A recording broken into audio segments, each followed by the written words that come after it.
Okay, so the last talk of today is by John Van Horn, who is a professor of both psychology and data science at the University of Virginia, who's actually been doing this whole data science and neuroscience thing for at least longer than I have been, and has been involved in NeuroHackademy for many years.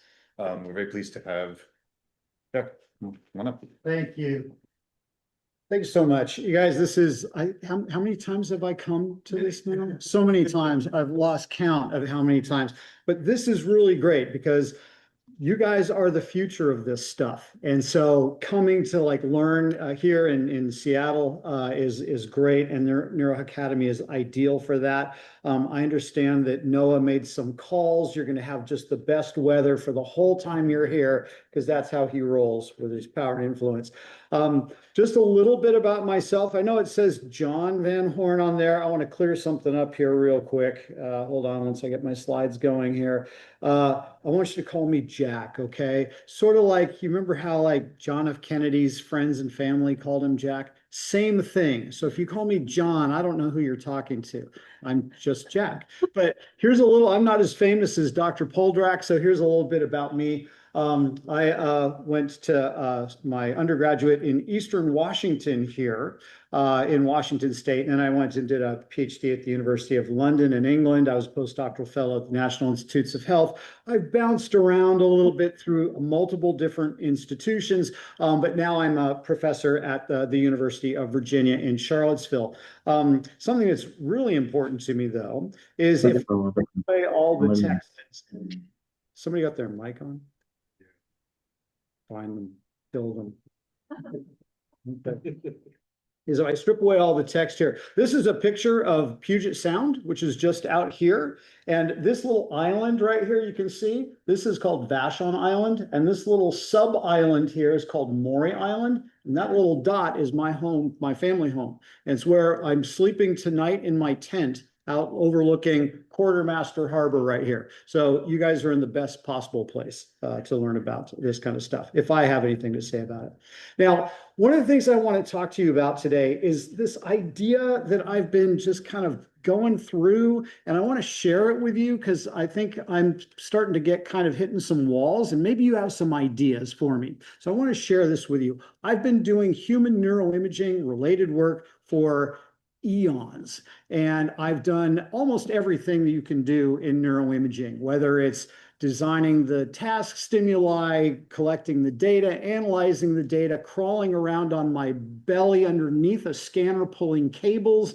I've done everything. And what I've started to realize is that I need to do something more with this information. I want to take it and actually put it to use for me. And so I've kind of arrived at this space, and I want to kind of share this with you. And so I want to talk today, I'll give you a little bit of an introduction about kind of how I've arrived here and how we're kind of trying to put a number of different things together, drawing inspiration from a number of different areas, which you guys are all probably working in whole or in part.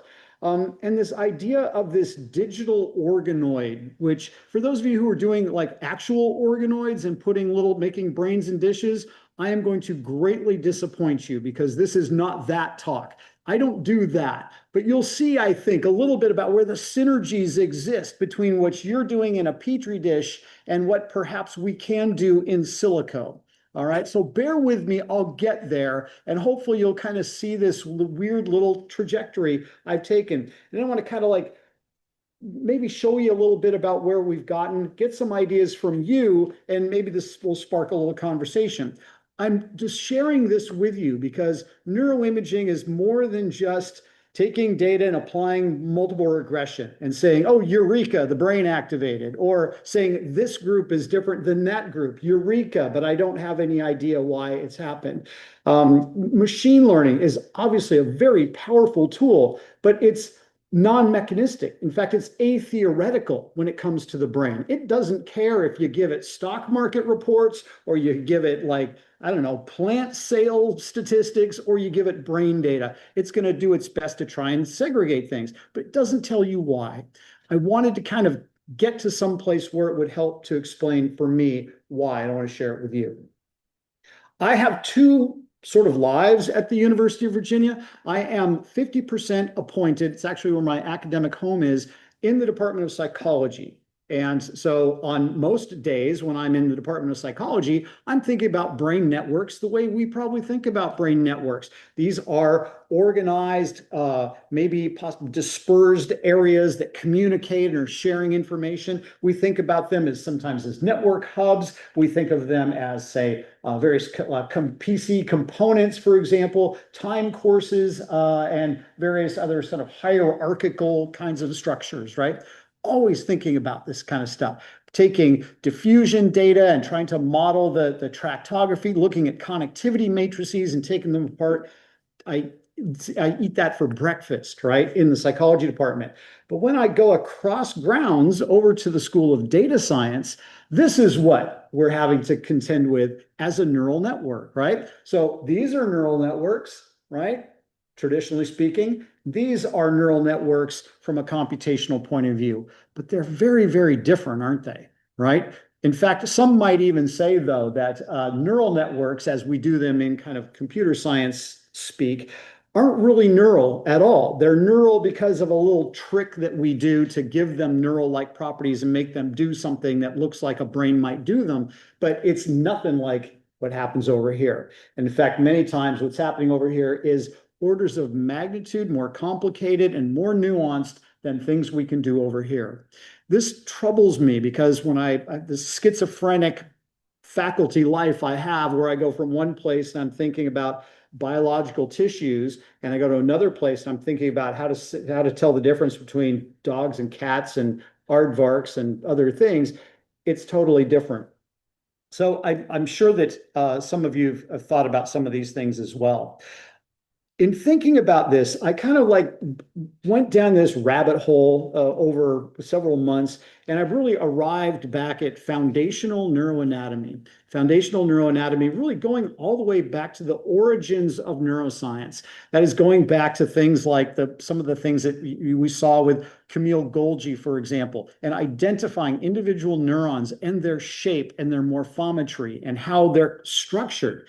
Thinking about that, thinking about in terms of layered architectures of cortical morphometry and what that may mean. Somebody was asking today about the cortical morphometry and how many layers there are and how, information flows through that. This is kind of the classic picture of that, where you have these multiple different kind of cellular populations across different layers of cortex. You have these things called bands of Baillet, which are basically the laminar connections within particular layers. And that structure gives rise to all that complexity that human thought and mammalian thoughts and basically brains do. It gives rise to all of that. It's really fascinating stuff. Of course, if you're thinking about Camille Golgi, you're also probably thinking about Santiago Ramon y Cajal and his fundamental work that not only showed that there are neurons, but also that they're connected. And if you look very carefully at one of his famous drawings here, this is of the hippocampus, which you should all kind of be very familiar with. You'll notice that he has these little arrows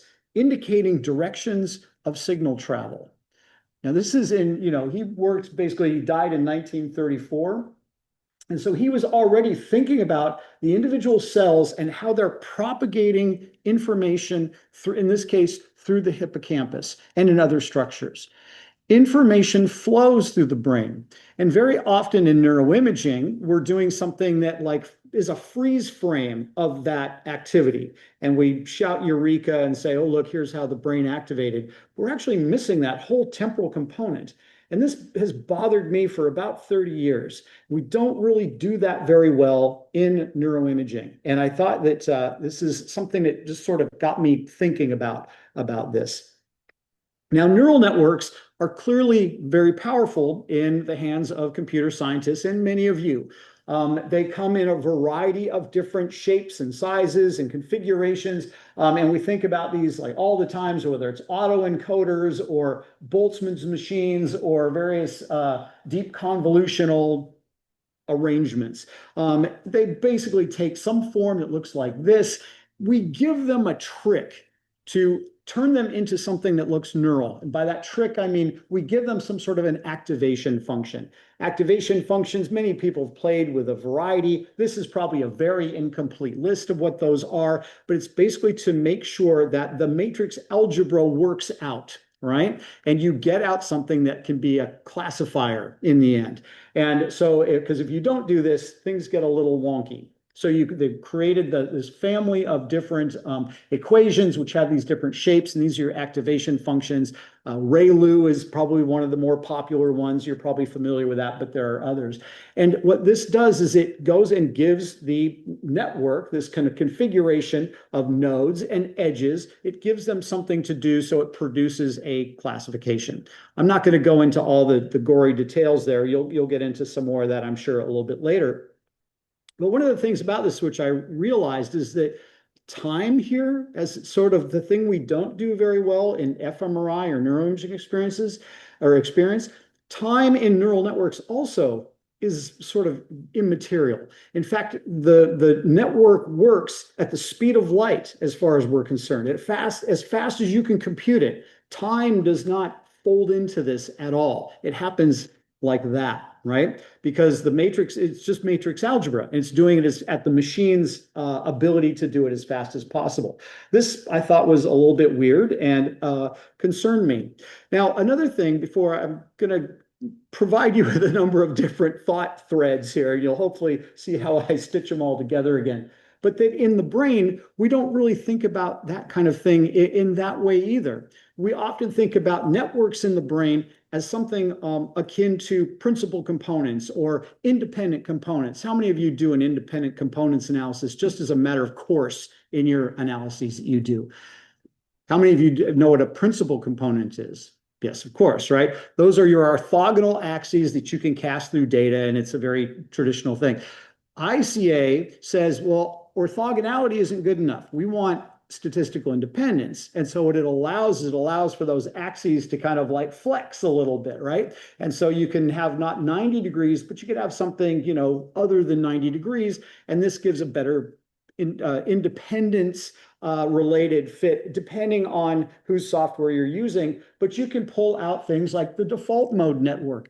Many of you are probably thinking about the default mode network and how it might be different in different clinical conditions. I have seen, you know, lots of different applications of looking at changes in the default mode in Alzheimer's disease, autism spectrum disorder. I mean, I'm sure there are others.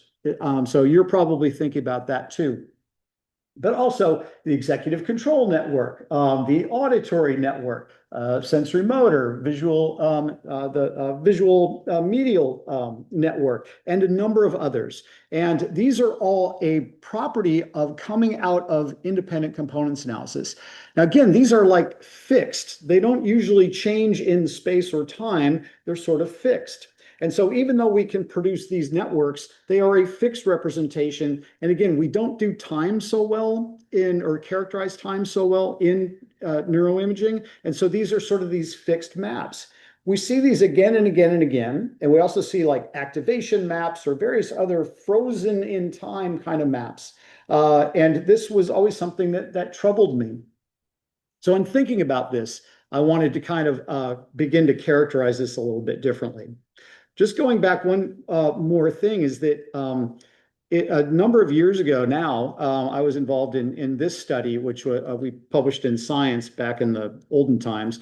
But we did some processing of Western music. And how we did that is we took something which, how many of you are like musicians, like musicians, like you know what you're doing. So you'll probably recognize this as the circle of fifths, right? So if this is the circle of fifths, and these are the uppercase ones are the major keys. So this would be major C, and the minor ones are in the lowercase here. And somebody worked this out. I thought this was fascinating. This can be demonstrated by if you play people a note in a key and you ask them to identify how similar is it to another note in another key, you will create a distance map, as it turns out. And what happens is the distance map on the edge actually has a smaller distance to the distance on the other side. And so in which case you can wrap it around so it makes like a a cylinder. Well, of course, then the other ends also have a similarity, and so you can wrap it around and make a torus. This is a very poor explanation of how this works, but you can take the circle of fifths and you can wrap it around a torus, a donut. And so my colleague, Peter Giannata, who ran this study, recognized this. And so what he did was he went and took apart the torus and he created a little tune that would play a song that traversed the circle of fifths. That is this guy. So it would start over here and it would play this little doodly doodly doodly song, and it would traverse the whole thing all the way around so it got back to the beginning again. And then he played that in the scanner to people, and then he unfurled the donuts into these little flattened shapes that represented the amount of time that the tune spent in that particular key. Does that make any sense? So you have these little patterns. Here's C major, for example. This was the pattern. If you unfolded the donut, this is the pattern that you'd get. And so we have these little patterns that come up of kind of where you would hope activation would be happening. He then statistically went and correlated each one of these patterns with every region in the brain to try to identify which areas of the brain were most correlated with those particular patterns of stimuli.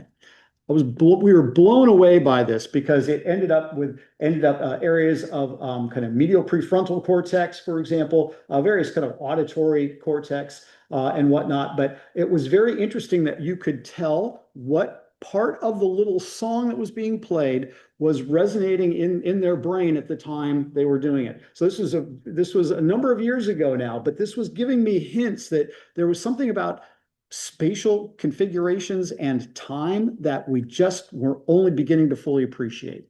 And so this isn't just another thing in looking at fMRI data.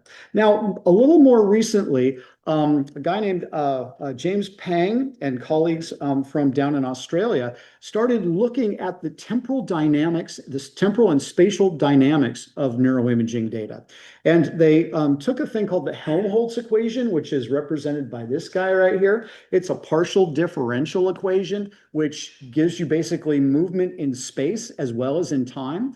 And so instead of having these static maps of brain activity frozen in time, they're very interested in how the activity propagates. And so they modeled that using this equation.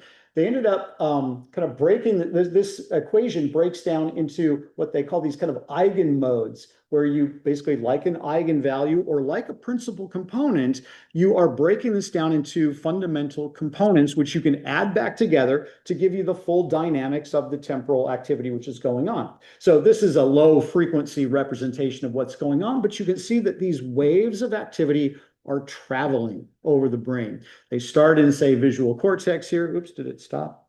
Here we go. Start in visual cortex, and they start to spread out until sorry, my computer, I think we've got more plugs in it than it has ever had in it ever, and it is struggling. My apologies. But you get the idea, right?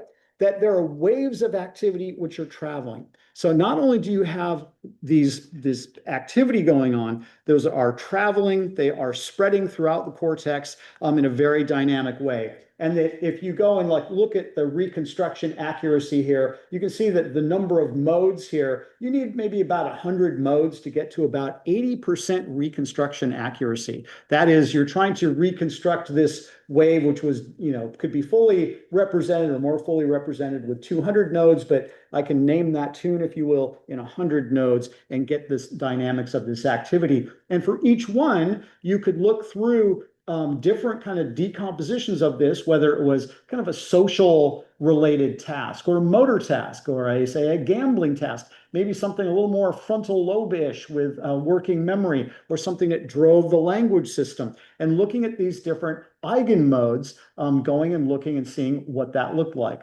And again, being able to play it out in time.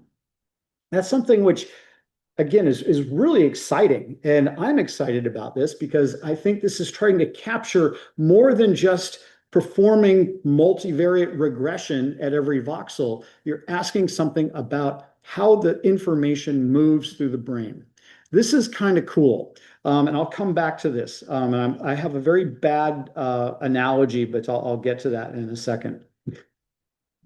Here we go. Another thing which I thought I'm not an optogenetics kind of person, but I've been impressed about this because once you have used the pluripotent stem cells to kind of make to inject the channel rhodopsin, done the channel rhodopsin genetics into your animal, and you're able to kind of present a light onto the neurons themselves, you can produce activity in them. So you're shining a light onto the neurons in these animals that you specially kind of bred for this. And by doing so, you can produce these kind of temporal patterns of activity. As long as the light stays on, it's going to kind of keep a stimulus going, and you can break these things down into their fundamental components as well. So shining a light and stimulating the neurons directly rather than some through indirect thing is just kind of cool. And so anyway, I'm drawing inspirations here from a number of different things. Now, in order to make all of this stuff kind of come together in my head, again, going back to some of the foundational neuroscience here, I found myself back at kind of just axons. For all intents and purposes here, axons are the thing through which the information flows through the brain. And we can look at these in a number of different ways. Just as a reminder, you have your neuron here. You have these oligodendrocytes or Schwann cells in the peripheral nervous system. Excuse me. You have these little gaps between them. These are the nodes of Ranvier, and you have this kind of wrapped structure around your axon. And these little at the nodes of Ranvier is where you have the ion transfer and where the signal gets generated and then propagates down the axon to the next node of Ranvier. And I think this is a electron microscope image from like a dog's white matter fasciculi. And you can see how these are structured, where here are the axons, these kind of orange colored things, and these more purplish guys are the myelin sheaths around those particular axons. These fiber bundles are how that information gets transferred from one part of your brain to another part of the brain. It doesn't happen via ESP. It doesn't happen by some, magic. It's actually physically moving through these conduits of information flow. And what's kind of interesting about this is going back to this foundational neuroanatomy once again, is that everybody has become familiar with some of this at some time about the work of Hodgkin and Huxley, taking apart giant squids and extracting their axons and putting them in petri dishes and doing electrophysiology on them. And when they did that, they put electrodes at kind of one part. So here's someone placing an electrode here. Here's the giant squid axon on some sort of a preparation here. And when they went and injected current in one end and looked at an electrode somewhere in the middle, they got this particular shape. What is that shape called? What is it? It's not an HRF. It kind of looks like one, I suppose, but what is that called? It's an action potential, right? So that's an action potential. This is basically an electric current, which is passing that particular electrode. Now think about that. Whenever we see this in some sort of a book, it's always a two-dimensional picture that looks just like this, right? Always see this. Usually it's in the first 15 pages of any neurophysiological textbook you look up. But what is this representing?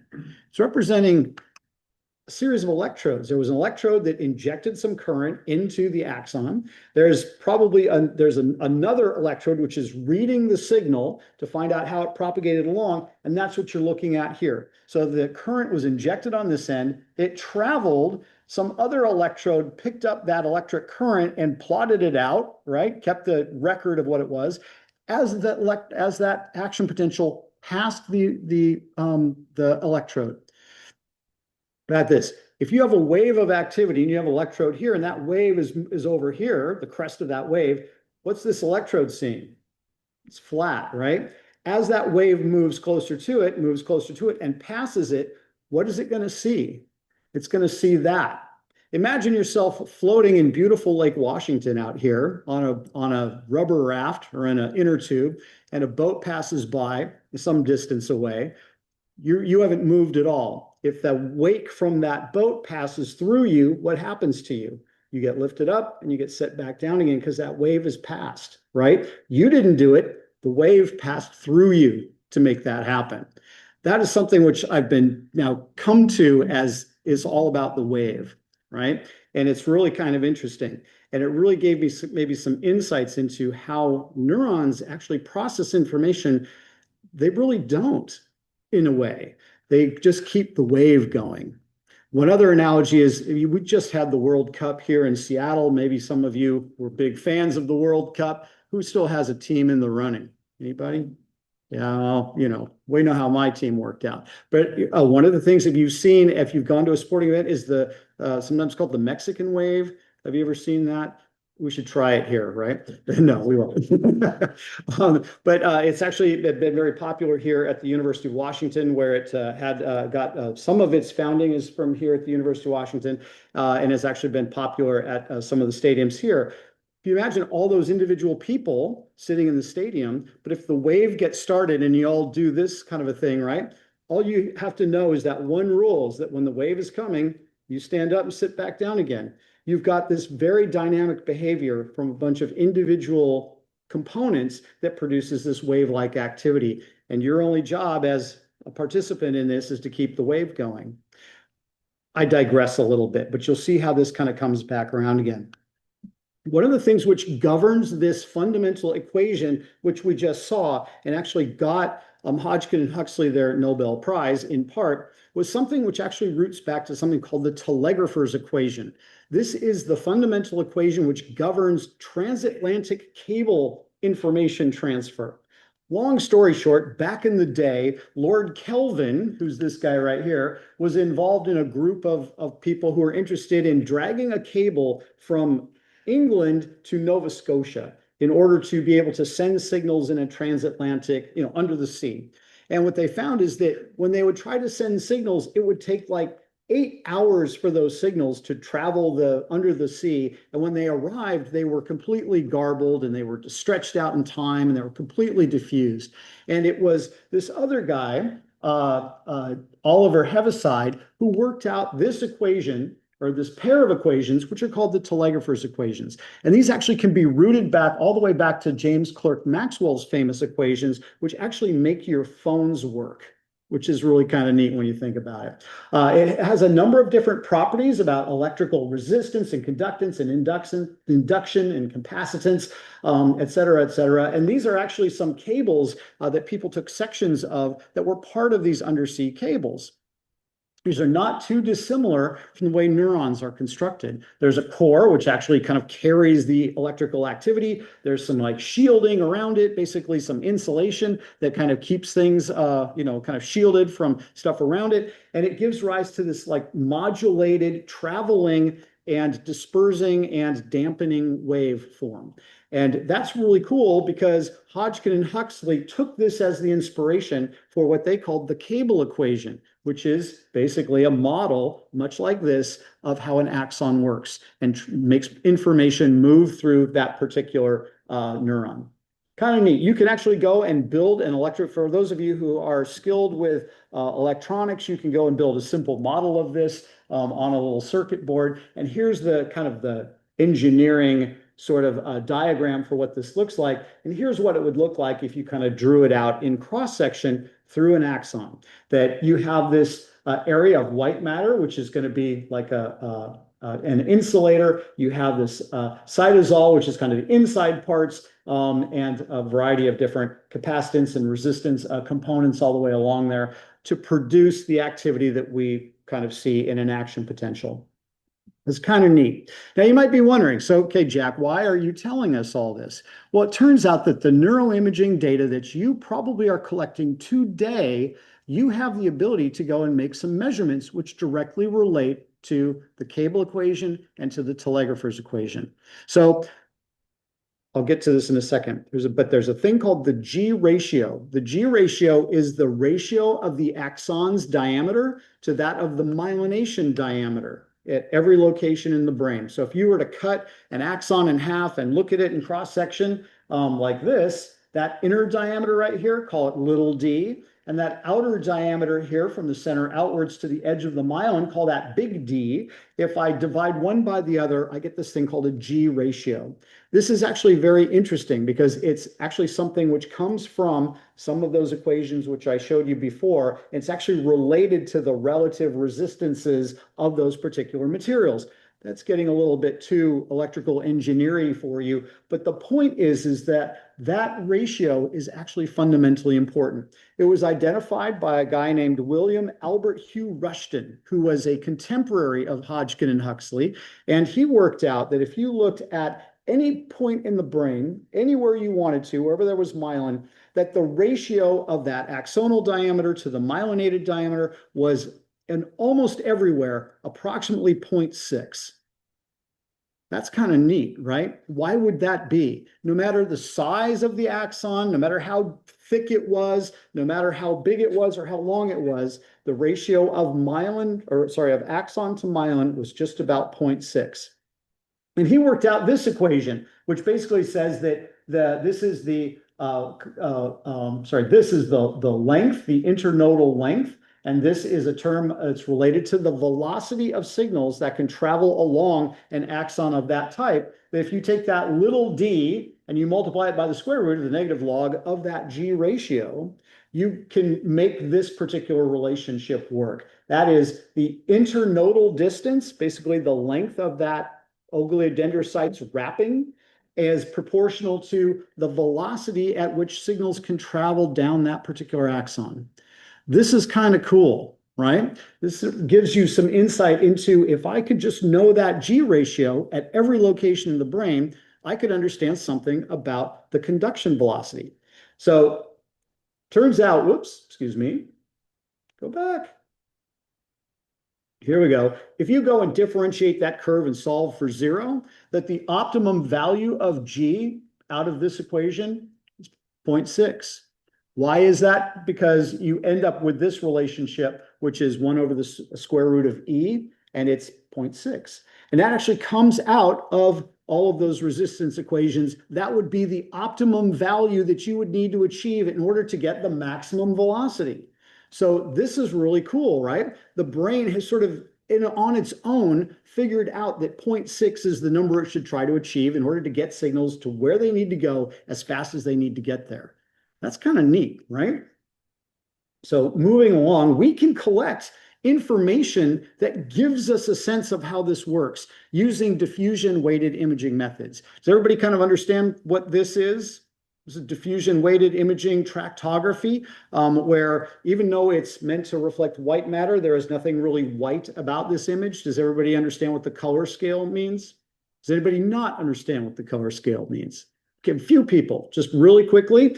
If it is colored red, that means the white matter fiber pathways that are being depicted here are traveling left to right.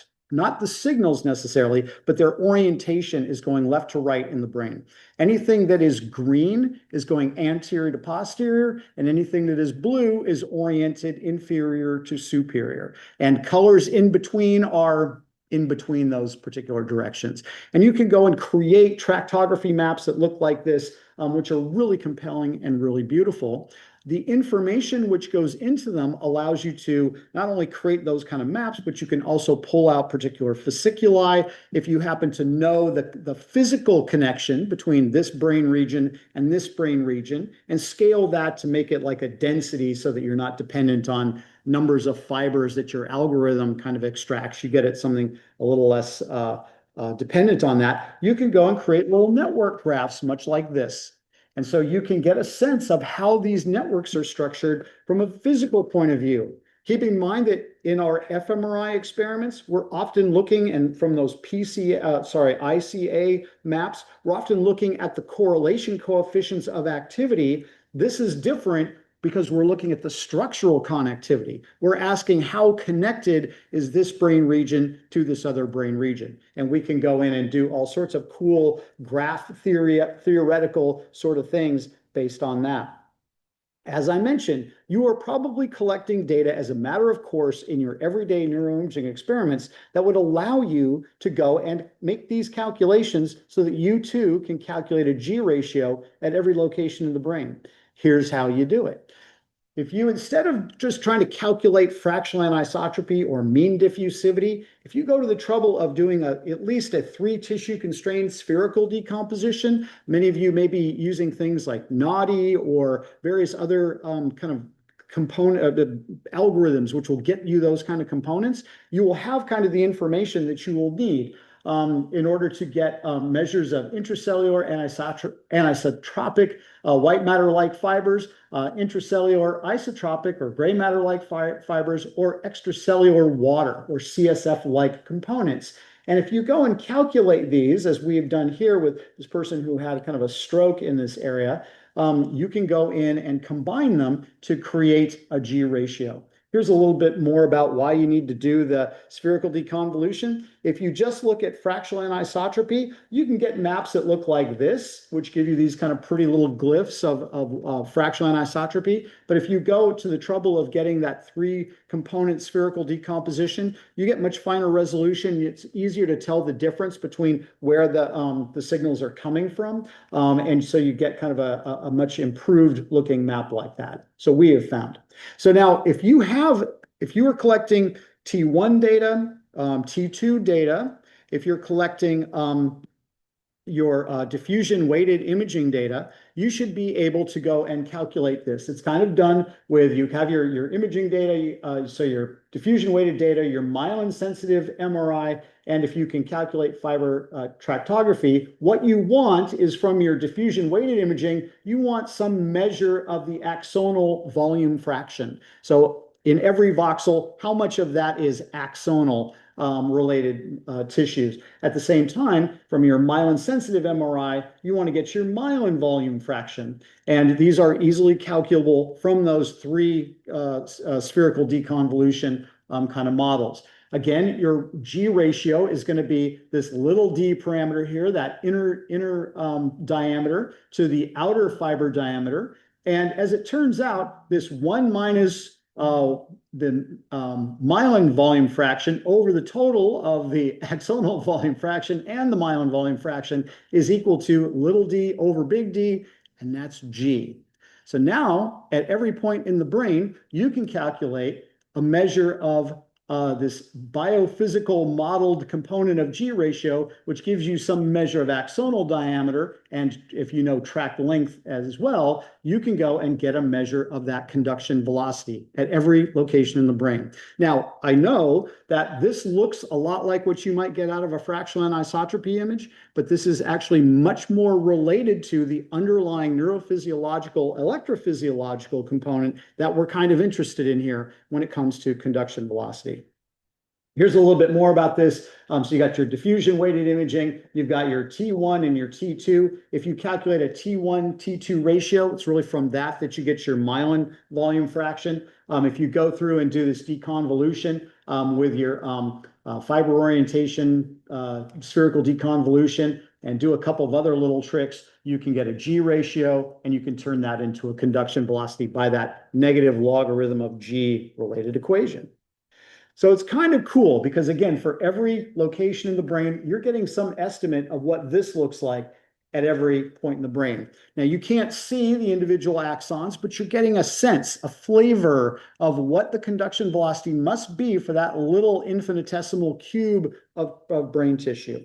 Kind of neat. Now, one thing which is really kind of cool, so shout out to my UVA friends and their friend Courtney Marsh, who works in my lab. She's been looking at some of the heritability components of the conduction velocity equation. So she's starting to take that equation apart, and she's looking at neuroimaging studies in twins and being able to calculate a measure of the heritability. In this case, this is a mapping of the heritability of the axonal volume fraction. And what we've kind of found is that these core fasciculi, the core of them, are highly heritable, and that heritability sort of dies off as you get more extreme and becomes more related to either the common environmental component or the independent environmental component as a property of the structural equation modeling that she's performing. It's really kind of cool, still early days yet, but we're very excited about looking into that. Now, we have looked at the conduction velocity and the G ratio in several clinical examples.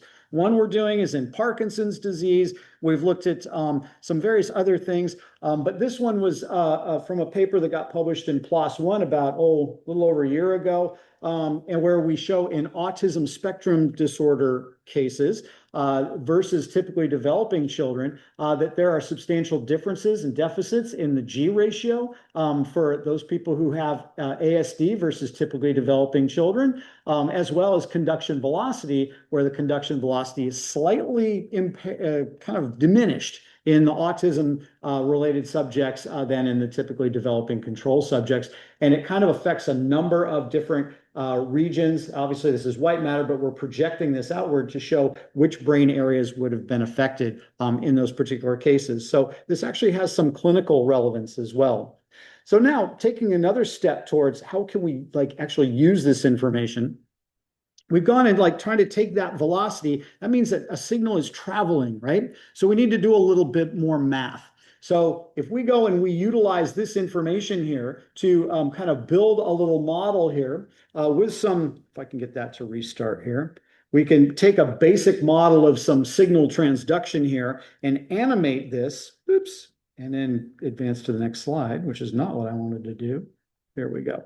As you can see that we have to make some judicial considerations about how we want the wave to perform. If we have a non-reflecting boundary here, the boundary absorbs it. If we have a reflecting boundary, it bounces back and will just continue to ricochet back and forth. And obviously that's not quite ideal. We want something that has more of a non-reflective boundary. So we have to choose the boundary conditions of that equation carefully.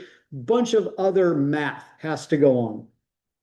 So all of that is kind of leading me up to this part, which is this idea that all of these networks are sort of, their position of the nodes and the lengths of the connections make no difference to the performance of the models as they, are used in software. You could move any of these nodes around anywhere else in space, and the model would still perform exactly the same way and would perform exactly the same way in infinitesimal time, right? At the speed of light. And so your traditional neural network might look something like this, but my colleague, Ethan Nelson, who is a PhD student in the School of Data Science at UVA, he and I started to ask some questions about this. Knowing all this stuff that we kind of gleaned from neuroimaging, could we actually utilize this information to actually augment how neural networks kind of work?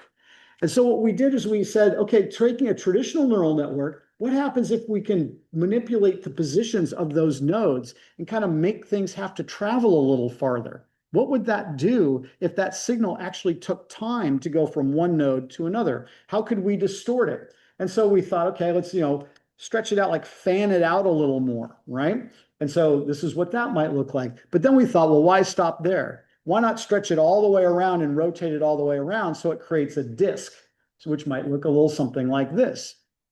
We then thought, well, what if we took each one of these connections, especially the really long ones, and we gave them a G ratio so that we could actually manipulate the signal processing in a way that took into account the travel time for those particular signals.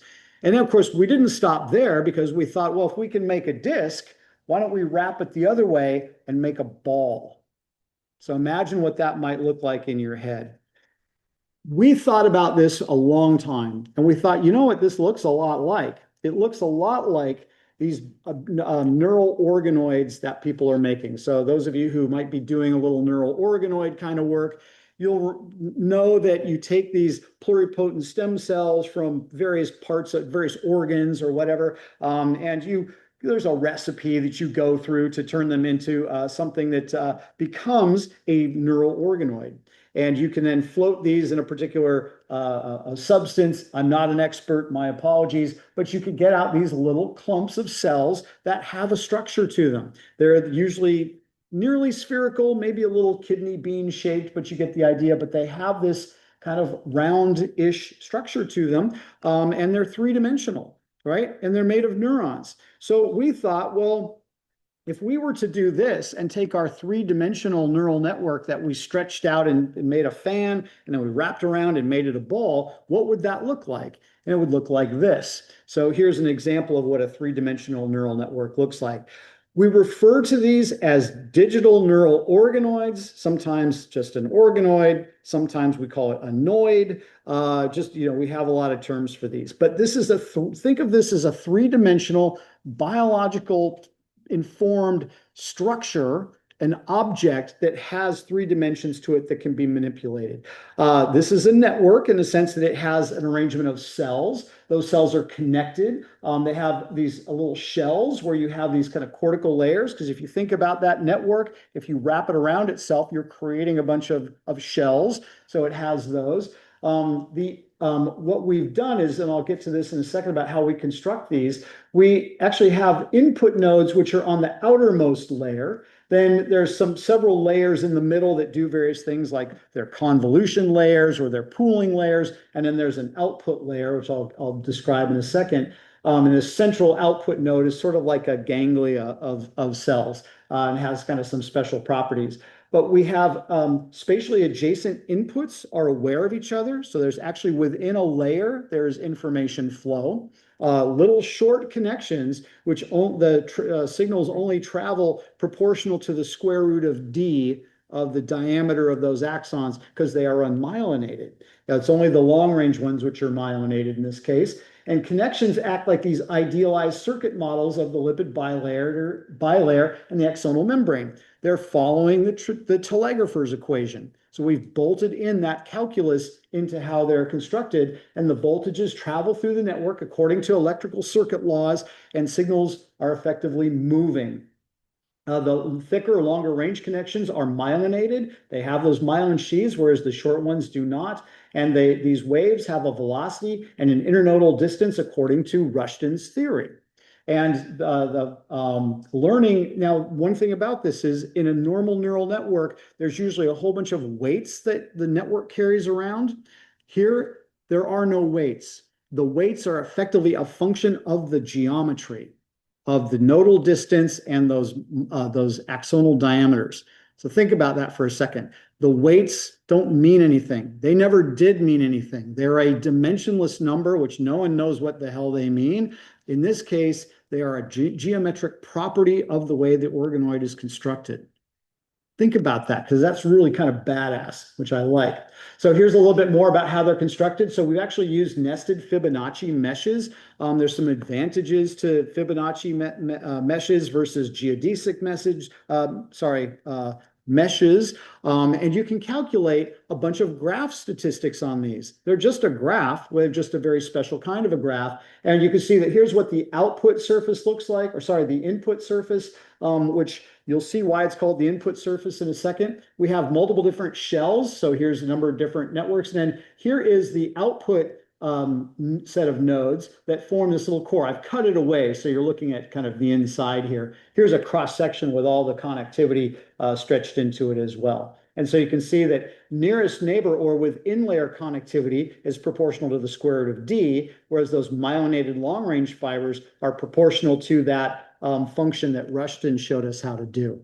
So we've got signals here that can travel over these connections at various velocities, and they can go in any direction. They can go along the layers, and they can go through those layers as well. So let's take a look at something, though. How do we what's kind of thing we're trying to achieve here? So I've thought a lot about this as well. So I'll come back to more organoid things in a second, but I want you to think about those layers as being excitable media. Does anyone know what I mean by that? So if you think about a neuron's, the biolipid layer itself is an excitable media, right? It basically carries a wave, behavior over it is carried on. There are a couple of different examples of this in kind of math and biology. So here's an example of one called Conway's Game of Life. This is a very old kind of computer program. Maybe none of you have heard of it. It actually had its like 50th or 60th anniversary not too many years ago. And for those of you who are old like me, you'll remember something about this. This actually, each one of these little squares or little cubes here starts off in a random configuration. And it lives by various little rules. One of the rules is if you're all by yourself and you have no neighbors, that one dies. If you have if you're activated and you have a neighbor, you produce another one, like you've mated to create a baby. And if you have too many around you, though, then the middle one dies because of overcrowding. And if you go and set this up, you get behavior that looks like this. You can kind of see little objects form and travel and spin, and some kind of just remain constant because those rules have reached some kind of equilibrium. And there were like people fussed about this forever to try and work out what some of the dynamics of this were. This is an example of where very simple rules come up with very complicated behavior. It's really kind of interesting. People have used these as models of how the brain works. In fact, they call them cellular automatons, which is kind of cool. Here's another one more directly related to biology and chemistry. This is the Belousov-Zhabotinsky reaction. And it's where you can put different chemicals together where you'll have three different chemicals. One is consuming another and producing a third, and which produces the other one. And so it goes in a cycle. And when you go and plot this guy, you'll end up finding that these things start kind of somewhat chaotically, and then eventually they create these spiral waves, and those waves are traveling. So this is, again, pretty simple system, but it produces these very complicated waves. Kind of neat. Again, this harkens back to some of the stuff that our Australian colleagues were doing of looking at how these signals travel in these kind of what they call reaction diffusion systems, where these systems they're traveling. There might be some vorticity to them. That is, they kind of like create these little swirls and there's these patterns, and it's happening dynamically over time. And if you go and look at like either the average activity at any point in the brain, or you look at one particular point in the brain, what are you seeing? You're just seeing that wave going up and down, instead of seeing the wave passing through that location as it's carrying the information along from one neuron to the next and producing that firing, which is kind of neat. So if you go and take this idea of a reaction diffusion, it means if you stimulate something that's an excitable media, in our case, like this organoid idea, that you have a number of different things that this gives to you. One, you can kind of have this Turing instability, which is kind of a cool thing where you have these spatially homogeneous states become unstable and give rise to really cool patterns through self-organization. Local activation and global inhibition, parameter sensitivity, nonlinear dynamics, various other things. So I wanted to tap into this too. So you can see that we're drawing from multiple different things here. Now, I mentioned that outer layer of our organoid is the input layer. So how do we stimulate that? So much like, again, going back to optogenetics, where you're shining a light onto a neuron and you're causing it to fire, we're doing something similar here, except we're doing it in kind of a computer sciencey sort of way. We're using a thing called UV mapping. Anybody who's interested in like 3D rendering or graphical design, anything like that, maybe, where you like, who's seen the movie Frozen? Like everybody, right? So those aren't real characters, right? You know that. They're little graphical models. And what happens is the hair color and the clothes and all the things, those are like a two-dimensional object that gets painted onto the three-dimensional structure, typically using something called UV mapping. So that's what we've done here. So here's an example of like drawing from the MNIST database. Here we've taken an 8, and we've projected it using UV mapping onto the surface of the organoid. So this is your input layer, and we can change the scale, so we can grow it, we can rotate it, we can shift it and whatnot. This becomes our input stimuli, like we're shining a light onto a neuron in an optogenetics experiment, but we're doing it in a pattern, right? That pattern becomes our input stimulus. So everything underneath the 8 here is now an activated neuron. It starts to fire. Anything that's not under there is not firing, but everything around it is going to eventually fire because that's going to expand out, right? And like in that reaction diffusion image I just showed you. It's kind of cool. We've done a few different things, looking at the MNIST database, looking at dice faces. We got very interested in dice faces because, one, they're simple. You can kind of create them easily, and you can project them onto an organoid. And obviously, you're just stimulating this little patch here. Here you have 2 patches that are being stimulated, 3, 4, etc. And so you can also do it where we've played around with actually just projecting the numbers 1, 2, and 3, as we've done with the MNIST database. And we'll eventually get to submitting words to it to see how it handles it. So here's an example of or some examples looking at just the presentation of these dice faces. So what this is, this very complicated looking thing are time traces of the signal's arrival at that particular layer. So we have 5 different layers. We have the input layer, the convolutional layer 1, convolutional layer 2, a pooling layer, and an output layer. And here is a picture of what that looks like as that wave travels through the output to arrive at the output nodes. That's looking at this end here. Each one of these little traces shows you how the initial signal is traveling in time to through that particular layer. And you produce this really crazy looking, somewhat beautiful looking pattern by basically projecting, in this case, I think this was I think we projected a 2, and it produces this particular pattern, which is really kind of cool. The temporal trajectory of this creates this strange attractor type thing. So there's clearly some nonlinear dynamics going on. We see nonlinear dynamics all the time in EEG data. For those of you who are doing EEG data, some people have looked at it in fMRI, but because of the slowishness of the bulb response, we can't really pull it out as nicely as you can in EEG, but we're able to produce that too. So these are very temporally dynamic. So here's kind of an example as well. Hopefully this just goes, of projecting a 1, a 2, and a 3. So you'll see how the different patterns arrive through that telegrapher's equation, through the network we've created here to produce these spatially expanding, very distinct patterns of activity at the level of the output nodes. So this is kind of cool. Let's just kind of like recap here. I started off with all this stuff that I've gleaned from human neuroimaging related data. I've taken little bits and pieces and I've tried to stitch them together.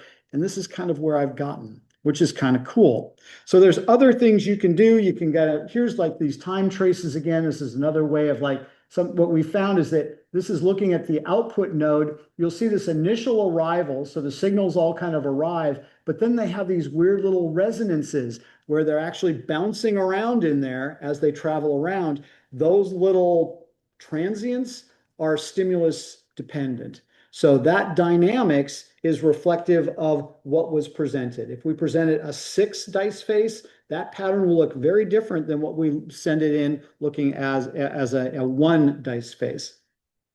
Here's if we a little more kind of how this activity looks. If we actually unfold that, so we do like what's called a Mercator projection. You've seen those all the time in like maps of the world. Here's what various stimulus types look like when we project them this way. And you can kind of see how you have this kind of clustering of activity, these expanding rings. Eventually you'll get to this vorticity and you'll start to get those things. And my apologies that this runs a little slow on my now ancient computer, but it's usually much faster. I think you're getting the idea. We're able to create these very dynamic patterns of activity. Looking at this, I mentioned this notion of these nonlinear dynamics. You can kind of see that you have these like weird, strange attractor kind of trajectories, and they are stimulus dependent. So here are the colors here represent the different dice faces that we've presented, and each one has these kind of like, you've all seen the kind of the strange attractor kind of thing. The thing that looks like a butterfly, right? Which is that? What's that one called? That one's which attractor? You know the one I'm talking about. I don't care. It's all right. What's that? The Lorentz attractor. Yeah, you've seen that one. It looks like the butterfly and it's kind of shaped like that. This is kind of has that same kind of notion to it, right? That there are these trajectories that the activity takes as it's passing through the organoid. This is stimulus dependent and it's really kind of neat. And we've been playing around with that. Now, I should mention that one of the things about the output of the organoid, of the output layer of the organoid, it's always a sphere. We fixed it so it's always a sphere. And so when you get these patterns of activity, naturally, you may want to take that apart in doing something similar to an ICA or something, some sort of breaking it into components. The natural way to do that on a sphere is through something called spherical harmonics.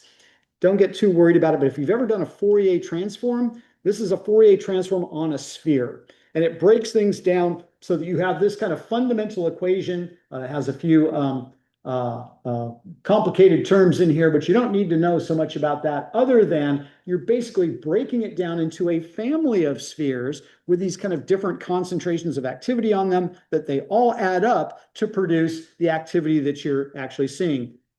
So here's kind of, if you look down here, here's an example. The green is the actual true voltage, which is being passed through the organoid. And if we go and we take it apart in terms of its frequency distributions through the spherical harmonics and then filter it a little bit, we can actually show you how we can actually filter this. We can actually filter it even more and still get a recovery back of those particular things. So this is basically a breakdown of those particular signals. And we can use this information.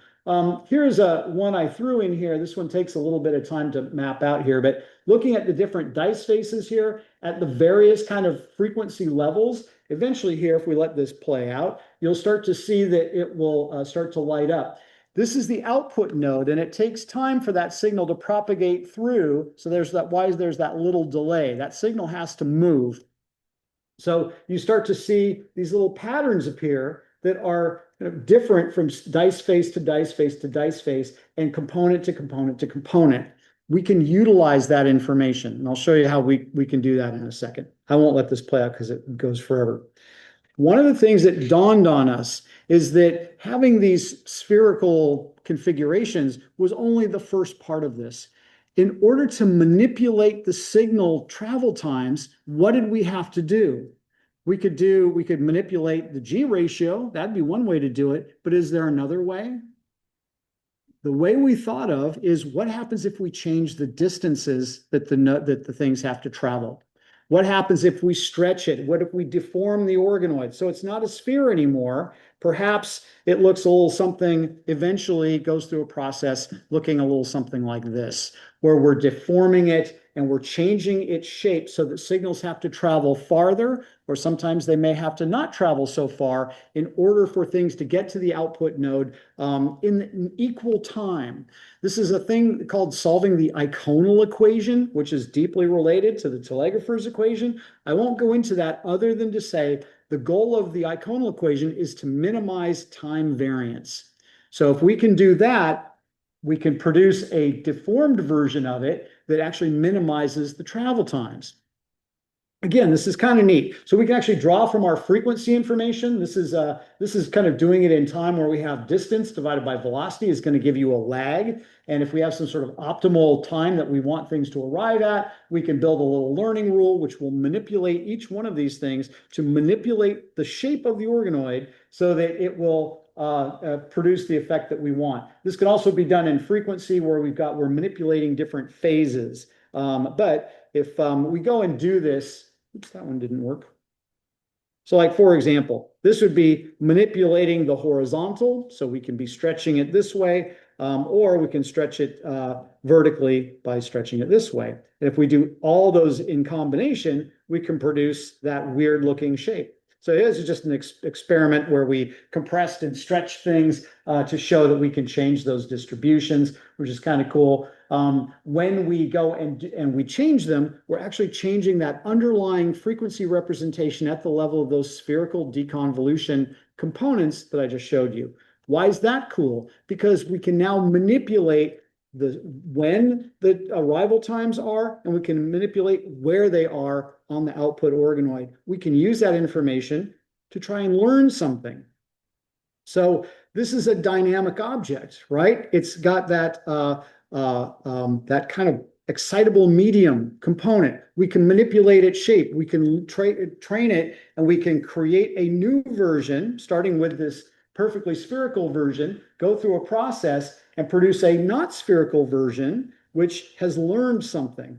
And it has a number of different features. And I won't go into all the complexities here, but every one of these things gives you an advantage by being able to take that network and move things around in space. You can really manipulate things. And the goal is that these properties are baked into the organoid. There are no weights that you have to carry around like you would with a normal neural network, but the properties of how far apart something is and whether it has that G ratio govern the entire performance of the organoid.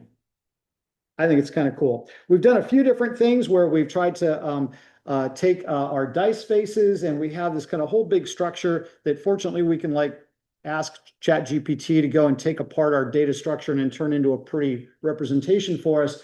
And so this is kind of like what happens with dice faces. My apologies for this being a little bit dense, but the key thing is to look at our accuracy can go up only after about 100 or so epochs of stimuli. The loss function comes down. Our classification gets pinned to 99.71% of identifying dice faces by changing the shape of the organoid.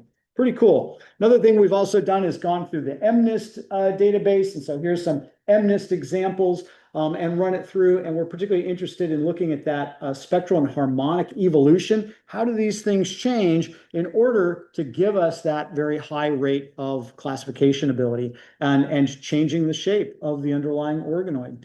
Kind of neat. Now, many of you are probably doing things now with your neuroimaging data where you're looking at various graph statistics. Who's looking at various graph statistics like mean path length or clustering coefficient or like average, well, let's see, global efficiency, small world network. Those kinds of things are all terms that come out of looking at graph structures. We can do the same thing here. And we can ask how much did stuff change from when it was a naive organoid to when it became a trained one. And if you look over here at some of these green kind of percentage changes, especially like the clustering coefficient, changed on the order of 640%.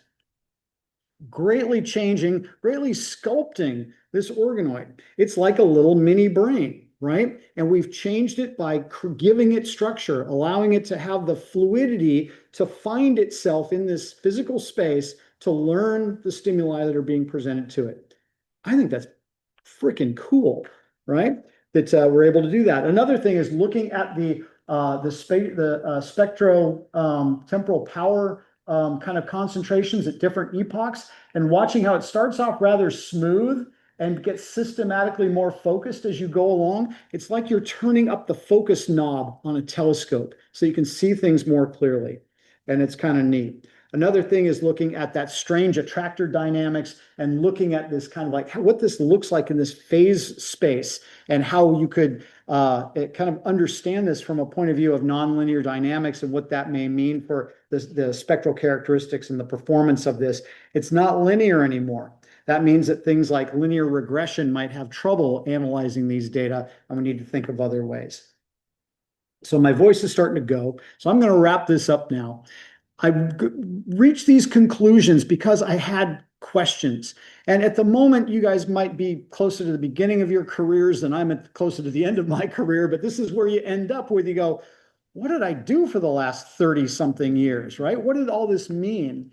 And in trying to bring this together for myself, whether I'm creating these organoids or just a fiction, or it's actually something that's going to be useful to demonstrate that we can actually create data science tools that actually learn and are informed by biology and by neuroscience, I'm not sure. But I wanted to see how we could actually use the statistics that we can extract from neuroimaging data, the effects, the behaviors, and the dynamics that we can observe, how we can take those and wrap them into something that's more like a model system. Usually in biology, we think of model systems as like an animal system, right? And we try and extrapolate from an animal. Well, this almost starts to hearken to the idea of digital twins, right? How could I make a digital twin? Did anybody go to the Organization for Human Brain Mapping in Bordeaux recently? Anybody? There was a talk given by Victor Jerza, who's a guy who's talking about like using equations like this to make digital twins of the entire brain. I thought that was a little bit much to chew for me, but maybe something like an organoid or a smaller model system would still be able to give us insights. And so I drew from all these different things to kind of create a model system. Maybe it's not quite a digital twin, but it gives us a little bit something to work with. And how can we bring neural networks a little closer to actual underlying biological brain networks? How can we bring those together? Because neural networks as they stand are not very neural. And brain networks, we're struggling to understand them, right? How can we bring them together? Maybe one can reinforce the other. And how can we actually use a physical structure, 3 dimensions with physical properties that could govern this? So it's actually like something we could actually get some information out of. And how can we take what we know from data science to inform the other? How can we make this thing a learning object to demonstrate that it has some utility? And again, more than just analysis, and saying, oh, look, eureka, we made something happen. How can these be demonstrably shown to learn? How can we then manipulate them? How can we lesion them so that what they've learned, they now forget or they now have trouble doing, et cetera? So really thinking about these digital neural organoids has been kind of this culmination of a lot of different threads. And my apologies if I bored you to tears taking you through my story here, but I wanted to show you how I got here, of this idea of blending foundational neuroscience with modern data science. I see so many papers that come to the journal that I'm the editor for, where disease X is a scourge on humanity and doctors can't diagnose it soon enough. And we need data science to step in and solve this problem for us. And then some Rube Goldberg, overly complicated machine learning thing. And then they go and they get 97% accuracy. And they say, eureka, this may be helpful for clinicians diagnosing whatever disease X happens to be. I hate these studies. I hate them. And I don't want you to do them because I find that they're atheoretical. Like the doctors who originally diagnosed the cases that you're trying to classify did not need your algorithm to diagnose the cases you're trying to classify. And so all you're really doing is you're doing as well as those doctors. It doesn't tell you anything about the underlying disease state. We need to think a little more deeply. Bringing these 2 areas together may help us with that. Leverage some of these recent concepts from microstructural modeling of the brain, using diffusion weighted imaging, taking properties that we can actually get our heads around. Remember, the bold response is a unitless relativistic measure. Conduction velocity, I can get behind. That tells me how fast something's going. And at the Organization for Human Brain Mapping, we ran a seminar called The Need for Speed. And it was all about thinking about how we can use MRI to measure conduction velocity. So if we can do this using MRI, perhaps we can inform some of these models of connectivity that we're trying to create. And you create these things as 3-dimensional structures with neuromorphometric properties, develop them as more neuron-like systems. Biological organoids, kind of their shape and their structure, really gave us kind of an inspiration or an analogy for this, even though they are not real organoids. They have that same kind of shape. So it was fun to kind of think about it that way, that a number of different other things all go into this to really give us something like a little petri dish that we can create, we can manipulate, and we could do things like, for example, we could damage it. We could give it a traumatic brain injury and watch what happens. We could give it multiple sclerosis and demyelinate some of the connections and watch how those signals have to adapt to themselves to relearn various things. Or we could come up with strokes by deleting various connections, or we could come up with various layeropathies where we injure just one layer and watch how the organoid kind of adapts to it. Again, using principles that we can extract today from our human neuroimaging studies, we can begin to create these model systems. This is really, a lot of this work is the work from Ethan Nelson, who's a PhD student in the School of Data Science, and he's been the driving force behind a lot of this stuff. But I want to thank my colleague Benjamin Newman, who's done a lot of the work with G ratios and conduction velocity and Parkinson's disease and NICU cases, as well as in autism spectrum disorder. And my student, Zach Jacobs, who's really helped with a lot of the data processing and helping us to kind of get our heads right around some of this stuff. So with that and a few minutes to spare, I want to thank you guys. And if anybody is, if you're not based in Charlottesville at the University of Virginia, but you're passing through, please come and visit us. We'd love to entertain you at Mr. Jefferson's University. So thank you very much, everybody.